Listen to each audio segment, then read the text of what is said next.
가정을 위해 이것을 매일 기도하세요. 존 파이퍼. 진행자, 가족을 위해서 매일 할 수 있는 기도가 있습니다. 존 파이퍼 목사님이 하나님이 우리에 대한 자기의 사랑을 확증하셨다 라는 설교에서 설명했지요. 정확히 15년 전 12월 달에 설교한 내용입니다. 그 설교에서 로마서 5장 5절과 에베소 3장 14절로 19절 간의 중요한 관련성을 설명했습니다. 이 설교에서 가장 중요한 한 단락을 나누고 싶습니다. 지금부터 존 파이퍼 목사님의 설교입니다. 에베소서 3장 14절로 19절의 이 본문은 사도 바울의 글 중에서 가장 놀라운 기도이고 성경 전체에서 세 번째로 놀라운 기도라고 봅니다. 성경 전체에서 가장 놀라운 기도 첫 번째는 요한복음 17장의 예수님의 기도이고 두 번째는 주기도문이고 세 번째가 본문 에베소서 3장의 바울의 기도라고 저는 생각합니다. 언젠가 존 파이퍼는 이 본문의 기도에 대해서 15회에서 30회의 설교를 전할 것입니다. 상당히 다층적, 멀티레이어드이고 의미심장하기 때문입니다. 그럼 먼저 본문을 다 함께 읽어보시겠습니다. 우리는 바울의 기도를 암송하면서 이 내용이 우리 각자 자신과 또한 우리 주변 사람들에게도 임하게 하기 위해서 기도해야 할 것입니다.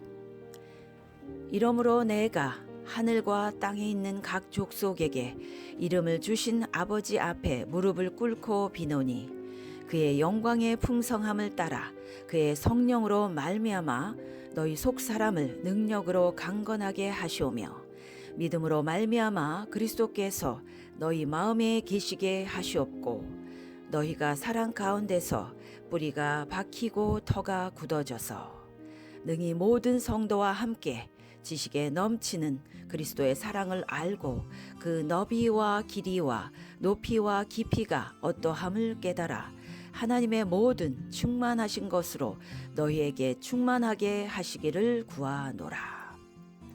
본문을 거꾸로 읽으면서 로마서 5장 5절과 어떻게 관련되는지 보여드리겠습니다. 이 기도는 뭘 구하는 건가요? 하나님의 모든 충만하신 것으로 충만해지는 것입니다. 여러분은 여기에 도달하셨나요? 이를 달성하신 분이 계시는가요?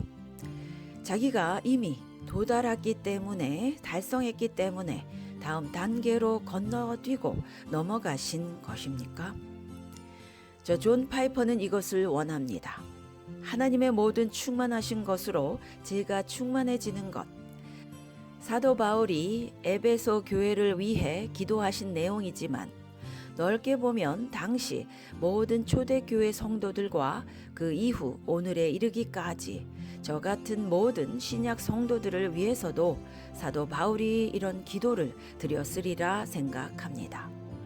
하나님의 모든 충만하신 것으로 충만하게 되는 것은 우리에게 주어진 성령님에 의해서 하나님이 사랑이 우리 마음에 부어지는 것과 같다고 생각합니다. 그 이유는 이 본문을 거꾸로 읽으면서 어떻게 해서 충만하게 되는지 물어보면 우리가 충만하게 되는 것은 그 너비와 길이와 높이와 깊이를 헤아릴 수 없는 이런 지식을 뛰어넘는 그리스도의 사랑을 아는 것을 통해서 이루어진다는 것입니다. 깨달을 수 없는 그리스도의 사랑을 아는 것과 하나님의 충만함으로 충만해지는 것 사이에 연관성이 보이시나요? 로마서 5장 5절 소망이 우리를 부끄럽게 하지 아니함은 우리에게 주신 성령으로 말미암아 하나님의 사랑이 우리 마음에 부은 바 됨이니 하나를 통해서 다른 것이 성취됩니다. 우리의 지식을 뛰어넘고 다 알 수 없는 그리스도의 사랑을 우리 마음으로 알아감으로써 우리는 하나님의 사랑으로 충만해집니다. 그렇다면 이제 그리스도의 사랑을 어떻게 경험하나요? 알 수 없는 그리스도의 사랑을 어떻게 알 수 있나요? 본문을 거슬러 올라가 보면 사랑 가운데서 뿌리가 박히고 터가 굳어져서 모든 성도와 함께 그리스도의 사랑의 높이와 깊이를 깨닫고 깨달은 후에 그 후 하나님의 충만함으로 충만해진다고 말씀합니다. 사랑에서 사랑으로 이루어집니다. 이해하셨지요? 사랑 가운데서 뿌리가 박히고 터가 굳어져서 알 수 없는 그 사랑을 깨닫는 능력을 가져야 하며 이로써 하나님의 모든 충만함으로 충만해집니다. 이것은 15번에 걸쳐 설교할 가치가 있습니다. 저는 성경의 그 어떤 기도보다 이 기도에 더 많은 시간을 써서 연구하고 묵상했습니다. 그 이유는 성경의 어떤 기도도 이 기도처럼 제 안의 바램을 불붙이지 못하기 때문입니다. 여러분은 그렇지 않나요? 이 구절이 뭘 말하는지 알고 싶지 않으세요? 무슨 말씀인지 거의 모르겠는데요 라고 하실 분도 계실 것입니다. 온통 경험에 대한 것이고 하나님의 사랑의 충만에 대한 것이며 알 수 없는 그리스도의 사랑을 아는 것에 대한 것이고 그리스도의 사랑을 알기 전에 사랑에 뿌리 박아서 결국 그리스도의 사랑을 알게 되는 것에 관한 것입니다. 이것은 온통 신비입니다.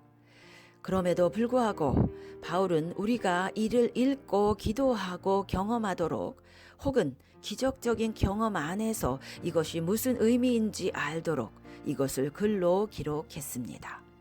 이것을 간구하십시오.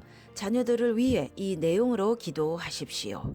배우자를 위해 이 구절을 붙잡고 기도하십시오. 가족을 위해 뭘 기도할지 고민이라면 매일 이 기도를 드리세요. 당신의 영혼을 위해서 이것을 기도하고 이 교회를 위해서 이것을 기도하고 저를 위해서도 이것을 기도해 주십시오. 우리에게 주어진 성령에 의해서 하나님의 사랑이 우리 마음에 부어진 것이 어떤 것인지 알고 싶다면 이 구절들을 암송하고 묵상하십시오. 성령을 통해 여러분의 마음속에 하나님의 사랑이 객관적 실체로 부인할 수 없게 증거되는 경험을 원하시지요. 이를 원한다면 해야 할 일이 있습니다.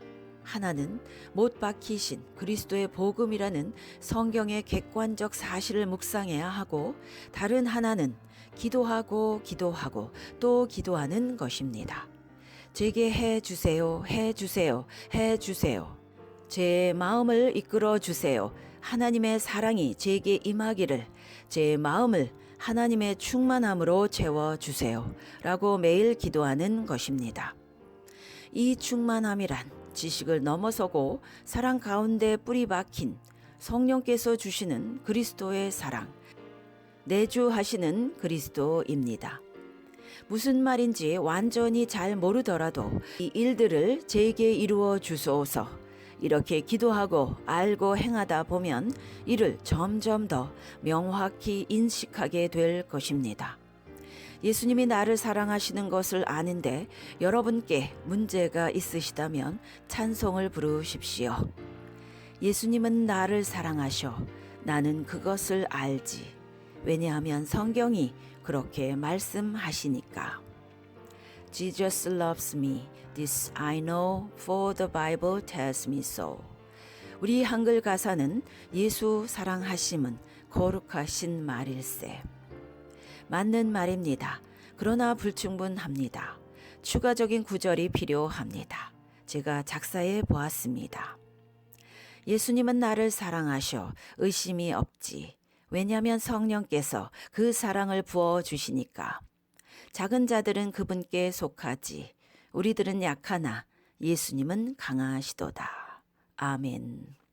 Jesus loves me, there's no doubt, for the Spirit pours it out. Little ones to him belong. We are weak, but he is strong.